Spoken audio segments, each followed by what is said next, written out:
Voie Z, attention au passage d'un train. Éloignez-vous de la bordure du quai. Cette voix, c'est dingue. Ouais, c'est incroyable. Elle me choque.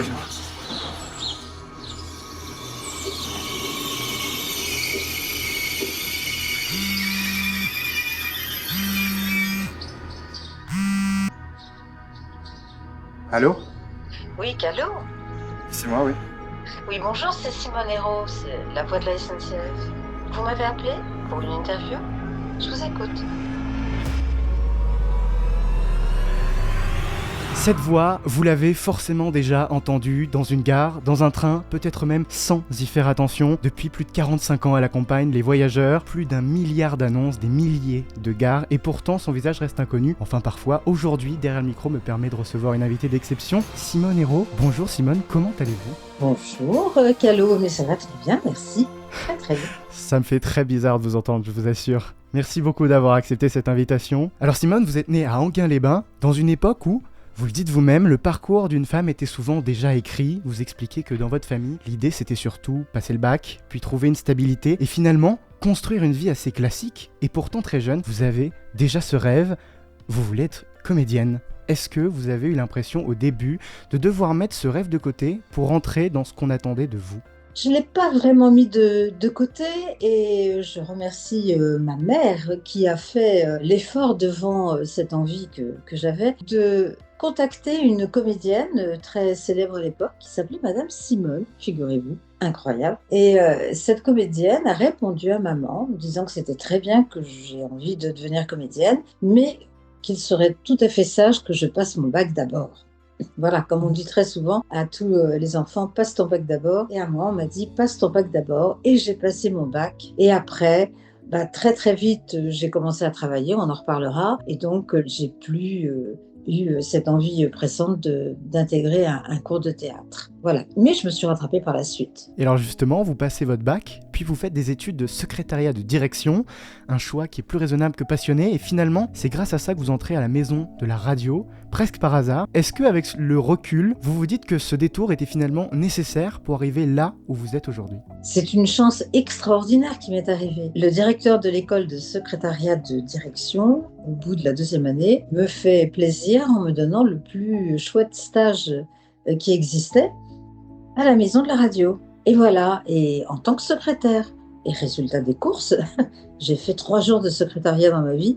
Et puis j'ai commencé à vivre dans cet univers qui m'était complètement étranger. Et je me suis pas mal débrouillée. Et ça, c'était vraiment une question de chance. Et c'est fabuleux ce qui m'est arrivé. Et alors vous commencez à écrire, à enregistrer, à faire aussi vos premiers pas derrière un micro. Puis vous arrivez sur FIP, où vous allez rester près de 30 ans. Vous parlez d'une époque très libre, très joyeuse, presque insouciante finalement. Qu'est-ce que la radio vous a appris, que vous utilisez encore aujourd'hui dans votre voix ?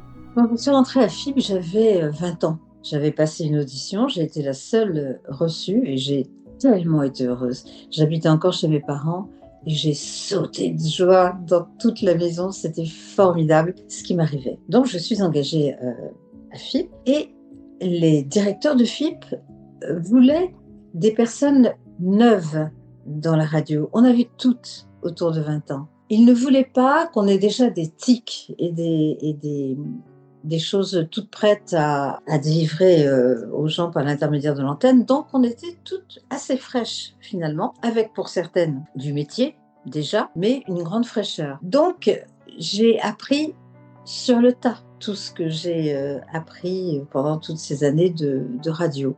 Alors oui, on apprend forcément, mais ça je le savais déjà, à bien articuler. On apprend forcément à rédiger un papier. On apprend le timing, on apprend plein de choses indispensables pour la radio. Mais ça se fait, en tout cas pour moi, ça s'est fait très naturellement. Donc je me sers de tout ça, mais je m'en suis servie presque naturellement sans jamais avoir eu besoin d'apprendre. Et c'est aussi comme ça que j'ai travaillé après pour la SNCF. Mais en quelque sorte, on apprend toujours un petit peu dans ce métier-là.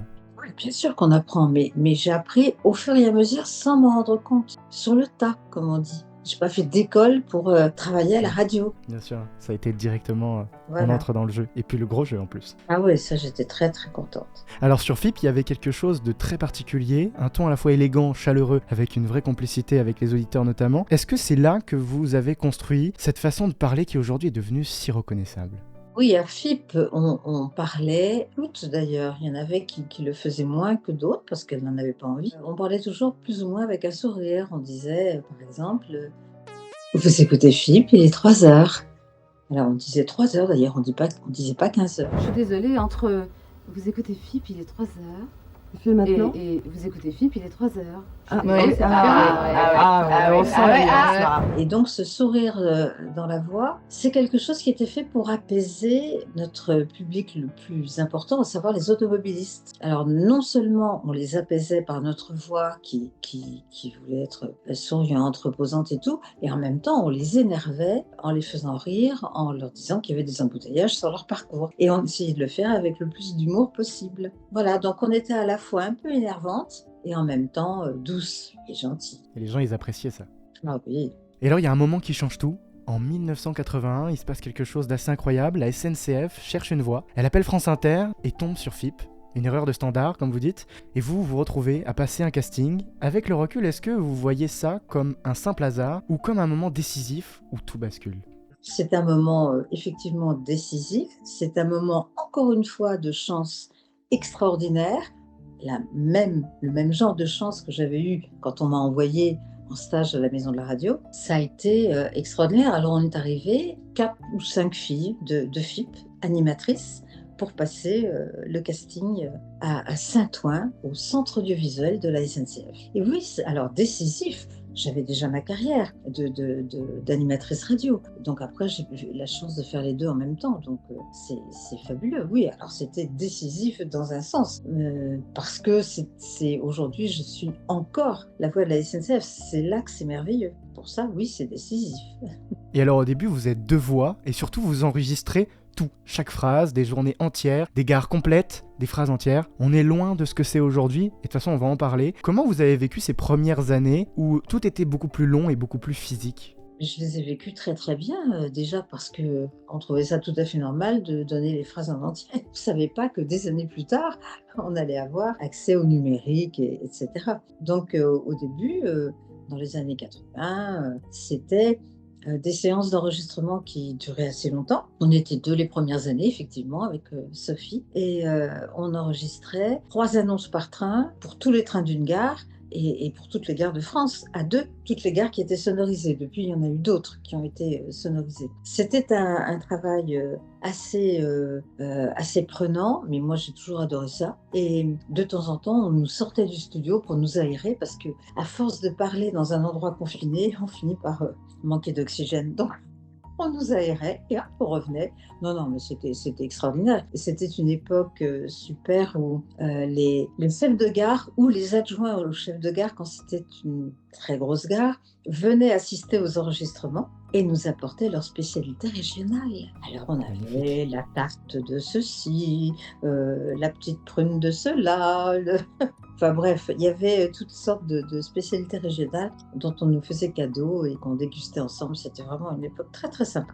Et alors aujourd'hui avec le numérique, vous n'enregistrez plus des phrases, mais des mots, des morceaux. On va en parler de ça et vous expliquer quelque chose de très précis. Quand vous dites le train, vous devez déjà penser à toute la phrase derrière. Est-ce que ça demande finalement de toujours imaginer quelque chose qui n'existe pas encore au moment où vous parlez? Oui, mais la phrase en entier, on la connaît. Oui. Donc c'est pas très compliqué de dire le train qui va après se coller avec à destination. Et après, on sait qu'il y aura de Lyon-Perrache, va entrer en gare, voie 3.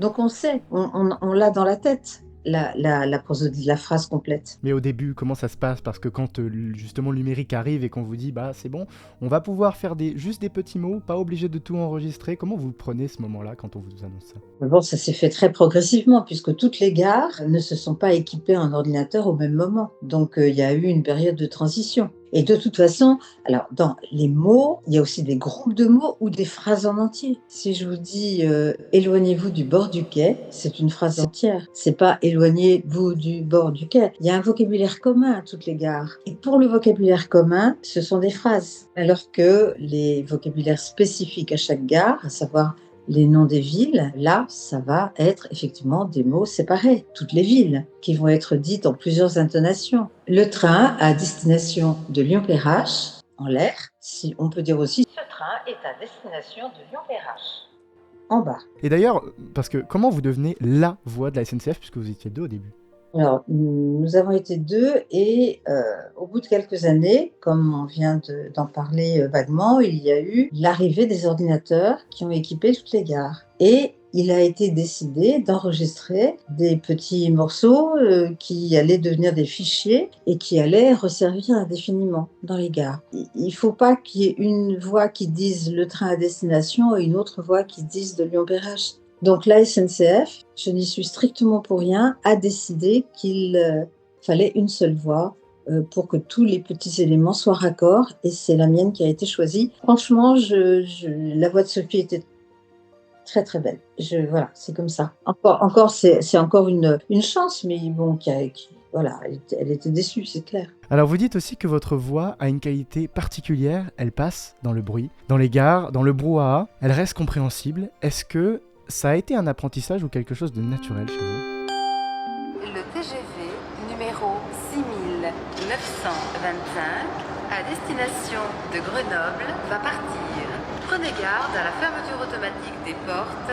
Attention au départ. Alors ça, ce sont des qualités techniques qui me dépassent complètement. Je n'y suis strictement pour rien. Des techniciens sont allés mesurer ma voix et ont jugé qu'effectivement, elle passait bien dans un univers bruyant. Alors maintenant, il faut aussi que l'enregistrement se passe dans des conditions techniques optimum, quoi. Et ce qui était le cas, forcément, avec un très très bon matos. Et après, il faut que ça passe dans des haut-parleurs de qualité, ce qui n'a pas toujours été le cas, mais qui l'est de plus en plus. Voilà, donc elle a des qualités, je n'y suis strictement pour rien. Alors vous avez enregistré des milliers de noms de villes et vous racontez que vous faisiez très attention à la prononciation, vous le disiez tout à l'heure, au point d'appeler des mairies, des offices du tourisme. Pourquoi c'était si important pour vous de dire correctement chaque nom pour chaque ville? C'est très important parce que c'est une question de respect vis-à-vis des gens qui habitent dans cette ville ou dans ce village. Je trouve que c'est tout à fait normal, mais c'est très compliqué. Donc il y a encore en France des noms que je prononce mal et je m'en excuse encore une fois. Et c'est très difficile, une fois que c'est rentré dans les machines, de les changer et de les remettre correctement. Mais on a fait vraiment attention au maximum de ce qu'on pouvait faire. Et alors aujourd'hui, dans les gares, tout le monde entend la même voix, la vôtre. Avant, il y avait parfois des accents différents selon les régions. Maintenant, tout est unifié pour que ce soit clair pour tout le monde. Est-ce que selon vous, on a gagné en compréhension, mais peut-être perdu un peu de personnalité dans les gares? Vous avez parfaitement raison, c'est quelque chose qui a été reproché à la SNCF, en effet, de cette uniformisation. Je ne sais pas si c'est très correct le mot que je viens de dire, cette uniformité. Bref, le fait qu'il y ait une seule voix dans toutes les gares, c'est clair, les gens comprennent, oui, c'est vrai, vous avez raison. On enlève un petit peu de personnalité en ayant enlevé les accents chantants, mais bon, il fallait choisir. Et ils ont choisi, ils ont opté pour quelque chose de clair. Partout, la même voix. Vous avez raconté que des personnes vous contactaient pour enregistrer des messages, pour un départ à la retraite, pour une histoire d'amour née dans le train notamment. À quel moment vous avez compris que votre voix faisait partie de la vie des gens?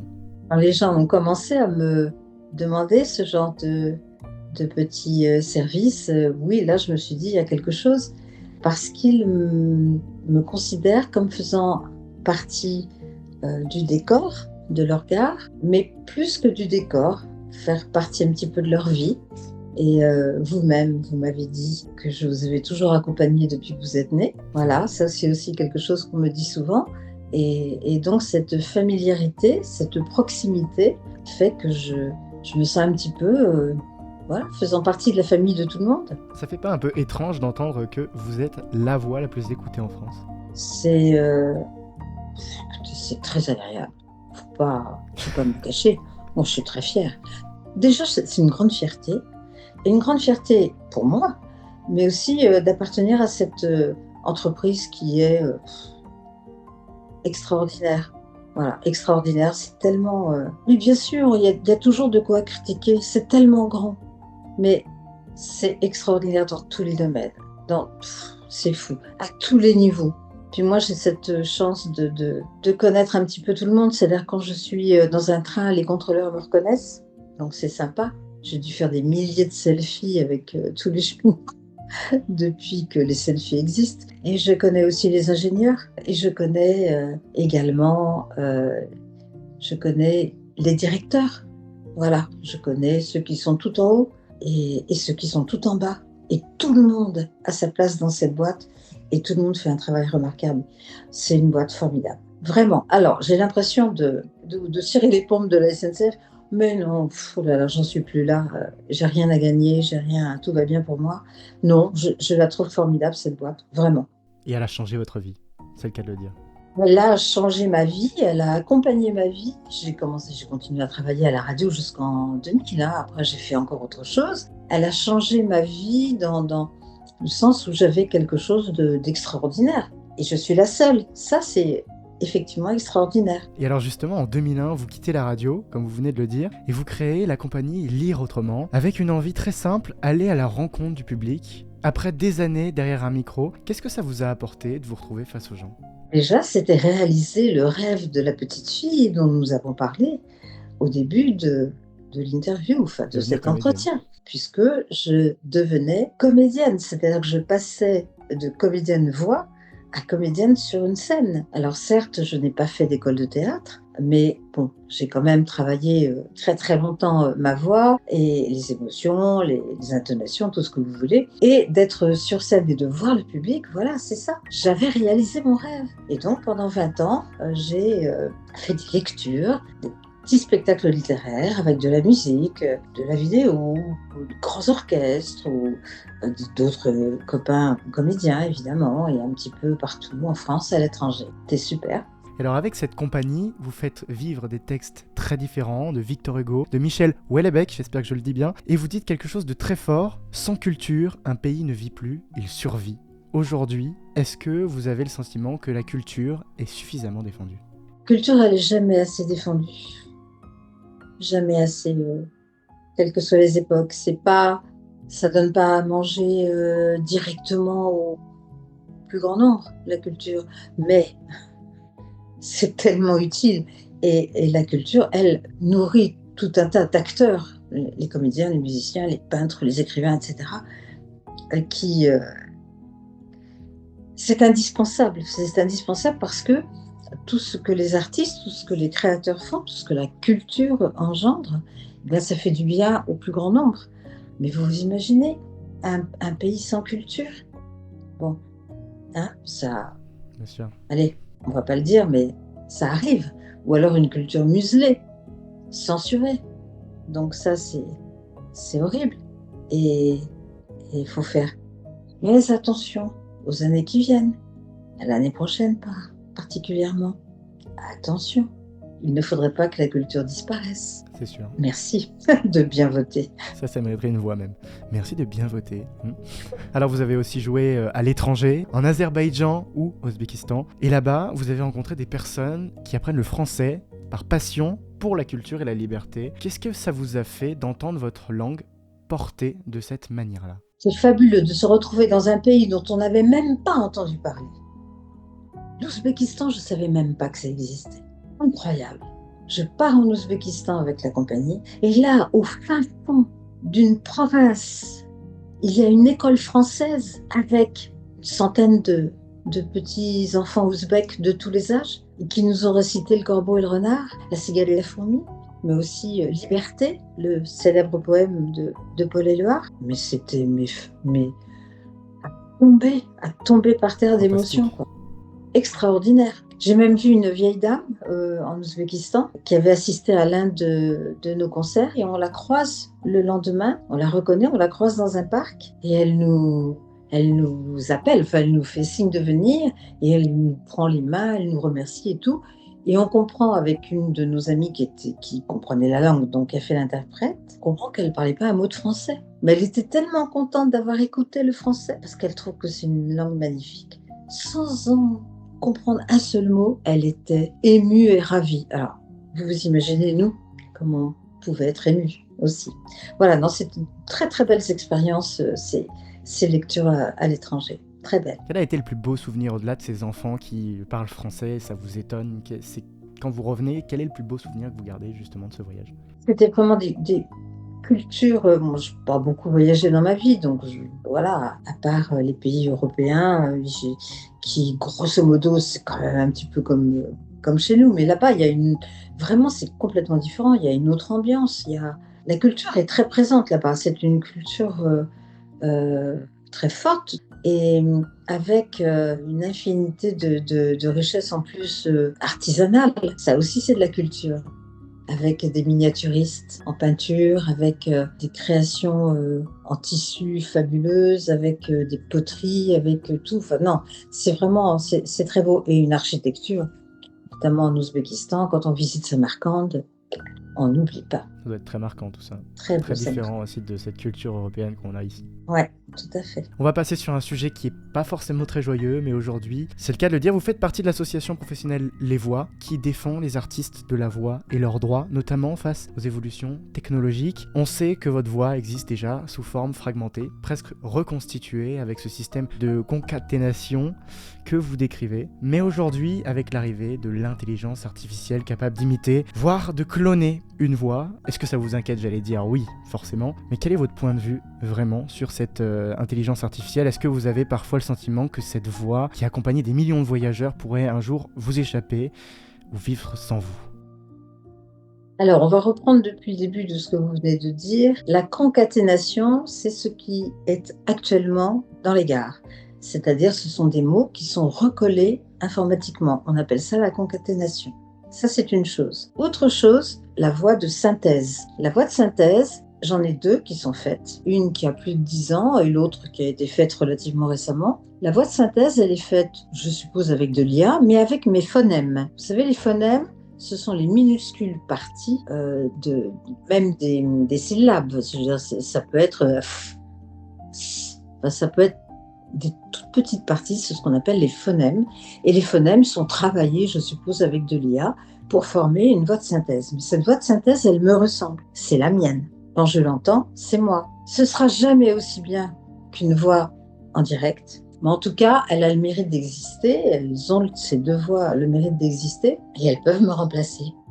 C'est vrai. Elles me remplacent déjà sur ce qu'on appelle par exemple les AFL. Les AFL, ce sont les afficheurs légers qui se trouvent perchés, vous savez, dans les petites gares, perchés au bout de grands mâts avec une télévision et une télévision qui parle, où on affiche les horaires. C'est pour les petites gares où il n'y a pas d'annonce sonore enregistrée. Et les AFL fonctionnent avec ma voix de synthèse. Voilà. Et l'IA, pour l'instant, il n'est pas question de me remplacer par une voix totalement qui n'aurait rien à voir avec moi. Puis un jour, ça arrivera peut-être. Pour l'instant, c'est pas à l'ordre du jour. Mais voilà, j'ai mes voix de synthèse qui sont faites. Et on verra. Alors l'IA, globalement, il faut pas être contre la technologie de pointe. On peut pas. On n'a pas le droit.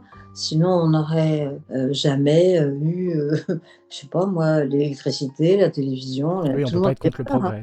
Oui. Voilà, on ne peut pas être contre le progrès. Maintenant, ce progrès-là, oui, il fait très peur. Oui, il fait très peur et il rend en même temps énormément de services à plein de gens, dans plein de professions. Mais dans les métiers de création, on ne comprend pas bien. On ne comprend pas bien parce que l'IA, aussi extraordinaire qu'elle puisse être, elle ne va jamais se renouveler au bout d'un certain temps. Parce qu'elle tourne en rond, puisque c'est l'IA générative, elle se nourrit de ce qu'elle a déjà eu, elle se renourrit encore de plein de trucs et tout. Et en plus, c'est une voleuse, puisqu'elle pompe la voix de plein de comédiens, et ça ne peut pas être fait impunément. Donc oui, l'association Les Voix, comme d'autres associations, au niveau national, international, européen, on se bat pour que on ne peut pas aller contre le progrès, mais qu'au moins on ait une défense et des compensations par rapport à ces vols de voix qui sont très, très fréquents, très fréquents. Alors on peut, oui, pourquoi ou alors être d'accord pour qu'on fasse à partir de votre voix une voix IA.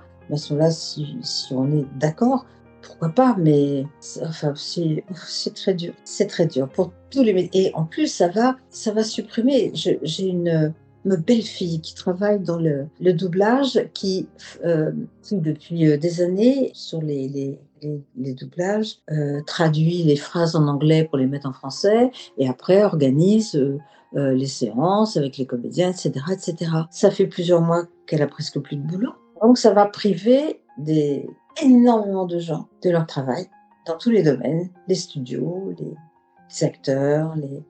Donc il faut réagir très fort, très très fort. C'est pour ça que la culture, l'exception culturelle française et tout ça, il faut vraiment pas que ça fiche le camp, quoi. Parce qu'on parle de l'IA, mais souvent comme outil pour faire avancer justement ce progrès-là, notamment, j'en parlais la semaine dernière avec Yannick Lasserre, mais notamment avec la médecine, pour ce genre de choses, Bien. Mais pas remplacer, pas être à la place d'eux, et pas venir copier, générer, cloner. Ça fait mal de l'entendre. C'est fou parce que j'ai été très étonnée. Là, j'étais à l'anniversaire d'un ami tous les gens autour de cet ami-là étaient des gens avec un niveau professionnel et des diplômes, pour savoir qu'en faire, c'était incroyable. Et j'ai quand même été très surprise en parlant avec un de ces garçons. Ils me disent, moi, quand j'ai un client et que je dois lui faire un mail assez pointu, je demande à l'IA de le faire pour moi. Et l'IA le fait. Et bon, moi, je savais bien que c'était extraordinaire, mais ça. Et en plus, il dialogue avec l'IA, exactement comme dans les films de science-fiction. Oh là là, mais où on va? Ça fait peur. Bon, Hein. enfin, je ne veux pas faire ma vieille là, mais bon, il y a des moments où c'est un peu inquiétant quand même. Est-ce que vous pouvez nous parler un petit peu de cette association, notamment Les Voix ? Il faut y aller. Tout le monde peut y aller. C'est lesvoix.fr, lesvoix en un seul mot.fr. Et là, vous verrez des pages, chaque comédien, et ils sont tous là, tous les grands comédiens de doublage, mais comédiens tout court, puisqu'il ne faut pas oublier quand même que le métier de doubleur, le doublage, c'est une des facettes du métier de comédien. Donc, sur ce site, vous verrez tous les comédiens et ceux qui font en plus du doublage et tout, et qui proposent des exemples de leur voix. Ils sont tous là. Vous pouvez tous les voir, tous les entendre. C'est très, très bien fait. Et là, on vous explique aussi les risques de l'IA. Et en tant que comédien, vous pouvez aussi prendre des conseils très utiles, notamment des phrases très importantes à poser sur vos contrats. Les jeunes comédiens, à poser sur vos contrats pour qu'après on ne vous pique pas vos voix. Mais alors, cette voix qui est la vôtre, souvent on dit, parce que je le dis et justement ça impacte, mais c'est vrai, cette voix, où on y met presque, comme on va dire, le Molière, où on dit cette voix c'est presque une personne, cette voix. Et on vous dit, mais en fait cette personne c'est vous qui est derrière, c'est votre voix. Mais qu'est-ce que ça vous fait quand on vous dit, je sais pas, cette voix, et vous dites, mais non, mais c'est ma voix en fait. Je suis derrière, c'est Simone Hérault, c'est pas alors c'est drôle comme on la présente comme un sujet. C'est drôle, moi je dis exactement l'inverse de vous. Ouais. C'est-à-dire que je dis oui, moi je suis moi, Simone, etc. Là je suis en train de vous parler, j'ai cette voix, personne peut éventuellement la reconnaître. Mais si je vous dis le train à destination de Marseille-Saint-Charles partira voie 3, là les gens vont me reconnaître parce qu'il y a le vocabulaire, il y a l'intonation, il y a le sourire dans la voix. Mais ce que je dis toujours, cette voix-là, elle vit sa vie toute seule. Donc, il y a moi, il y a la voix de la SNCF, qui est presque un truc à part, une entité. Et je revendique pas d'être celle qui porte cette voix. C'est incroyable que cette voix, vous savez, une voix, les radios, le succès de la radio, c'est justement cause des voix, parce qu'on met plein de choses en entendant une voix, plein de choses sur la personne qu'on imagine. Pour la voix de la SNCF, c'est pareil. Tous les gens se disent « Ah, c'est ma mère, oh, c'est ma grand-mère, oh, mais c'est ma petite sœur ». Et tout le monde peut mettre ce qu'il veut absolument sur cette voix. Donc cette voix, elle est autonome, elle vit sa vie. Et tant mieux si les gens l'apprécient. Oui, mais du coup, il y a ce côté, donc, même dans ce que vous dites, de personnification en quelque sorte. Cette voix, on lui donne une vie alors que c'est votre voix. Ah oui, mais moi je trouve ça super que chacun mette ce qu'il veut. Non, mais c'est Oui, sûr, ça me dérange évidemment. pas du tout. Ça me dérange pas du tout. Au contraire, je trouve ça très sympa. Merci beaucoup, Simone Hérault, d'avoir été avec nous sur cette interview. C'était un honneur de vous recevoir dans ce concept. Si vous aviez un dernier mot peut-être à faire passer pour, pas une annonce cette fois, attention, mais un vrai message à dire aux gens qui vous écoutent, qu'est-ce que vous aurez envie de leur dire ? On ne peut pas s'empêcher d'avoir envie de délivrer un message de paix et un message d'amour. Et la période est tellement difficile, tellement dure au niveau international et pour tous ceux qui vivent, et ils sont nombreux, en se demandant comment ils vont arriver à finir le mois. Voilà, à cause du coût de l'essence, à cause de plein de choses. Donc, moi, j'estime que j'ai beaucoup de chance. Alors, allez. En quelque sorte, merci la vie. Pour moi, merci la vie, j'ai eu beaucoup de chance et j'espère qu'elle puisse sourire à un plus grand nombre. C'est sûr. Vous avez accompagné des millions de trajets, des départs, des retours, des rencontres. C'est une voix que tout le monde connaît sans toujours savoir à qui elle appartient. Derrière le micro, il y avait une voix, mais surtout une histoire. Merci beaucoup Simone Hérault d'avoir été avec nous. Je vous en prie, cher Caleb.